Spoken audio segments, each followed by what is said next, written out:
আজ দেখাবো লাউয়ের ঘন্ট। পুরোনো দিনের রেসিপি, এখন আর তেমন করে হয় না, কিন্তু খেতে খুব স্বাদ লাগে। তার জন্য লাউ কেটে নিয়েছি জিরে জিরে করে, আর কড়াইতে দিয়ে দিয়েছি তেজপাতা আর জিরে ফোড়ন। গরম হয়ে গেছে, এবার লাউটাকে দিয়ে দিচ্ছি। আমি এর মধ্যে একটু বড়ি দেবো বলে আগেই বড়িটাকে ভেজে রেখে দিয়েছি। আপনাদের কাছে যেমন বড়ি থাকবে আপনারা ভেজে রেখে দেবেন। বড়ি ভেজে রেখে দিয়েছি, কিন্তু একটু পরে দেবো। লাউটা দিয়েছি, এবার এইটাকে একটু নরম হতে দিচ্ছি। আপনারা দেখছেন বিলেট কিচেন উইথ মৌমিতা। এরকম রান্না কেমন লাগছে সেটা অবশ্যই আমাকে কমেন্টে জানাবেন। যারা আমার চ্যানেল নতুন সাবস্ক্রাইব করছেন না, তারা সাবস্ক্রাইব করে নিন সুন্দর সুন্দর ভিডিওগুলো দেখার জন্য। দেখুন অনেকটা লাউটা মজে এসছে।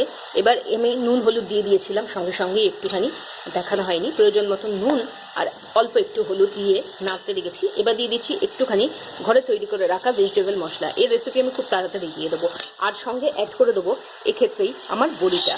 আর একটুখানি হয়ে নিই। রেডি লাউয়ের ঘন্ট। ভিডিও